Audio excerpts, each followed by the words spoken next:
Revolution and Represent 107.3 FM. My name is Tarek. Now, listeners, you may remember not too long ago we had a spoken word artist by the name of Sully Breaks. Came down, dropped a live session, and a lot of you were excited about that. I was excited this morning when I opened up a package, had no idea what it was.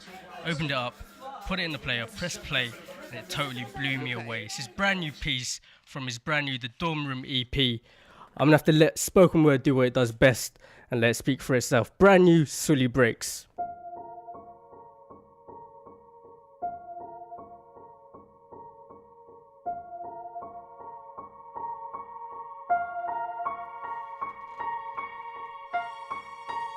Right now, there is a kid finishing parents' evening in a heated discussion with his mother, saying, why does he have to study subjects he will never ever use in his life?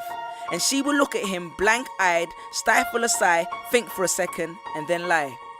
She'll say something along the lines of, you know, to get a good job you need a good degree, and these subjects will help you get a good degree. We never had this opportunity when I was younger. And he will reply, but you were young a long time ago, weren't you, mum?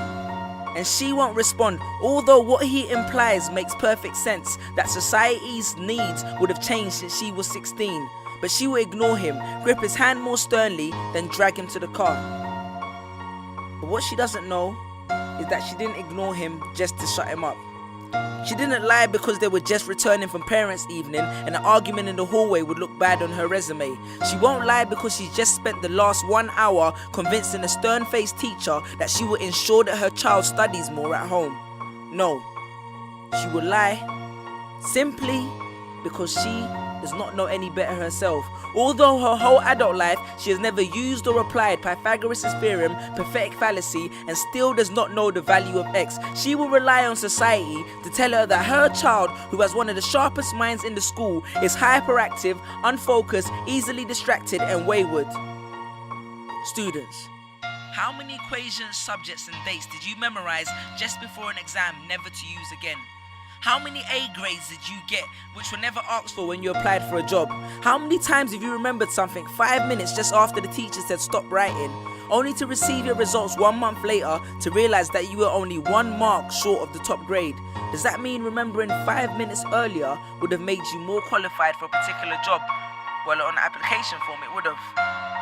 We all have different abilities, thought processes, experiences and genes. So why is a class full of individuals tested by the same means?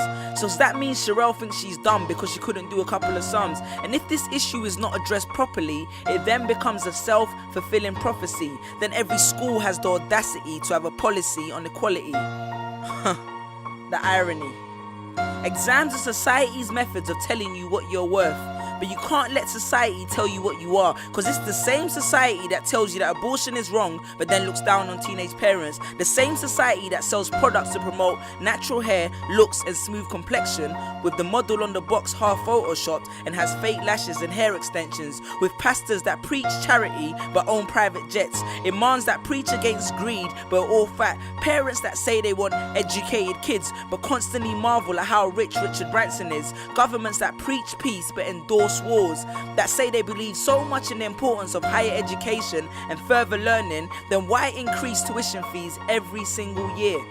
I believe Miss Jefferson when she took me into the office and said that my exams would be imperative to my success, because we was taught to always follow when Miss Jefferson led. But then I took Jefferson out of the equation and learned to think for myself. I realized we was taught to always follow when Miss led. The irony.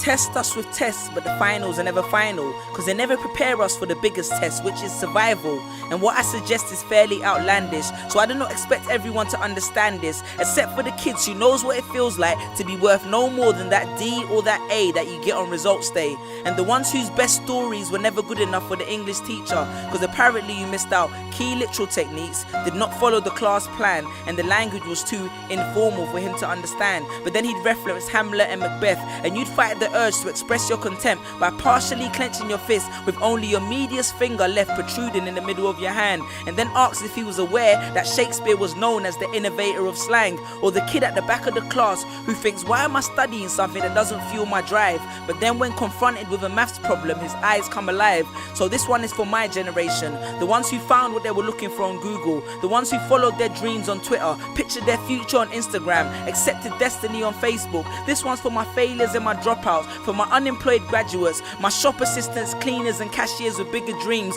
my self-employed entrepreneurs, my world changers and my dream chasers. Because the purpose of why I hate school but love education was not to initiate a worldwide debate, but to let them know that whether 72 or 88, 44 or 68, we will not let exam results decide our fate.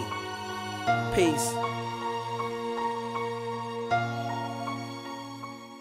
Just these pictures on my phone, sitting all alone, visualizing home. And all my friends were just these pictures on my phone, pictures on my phone.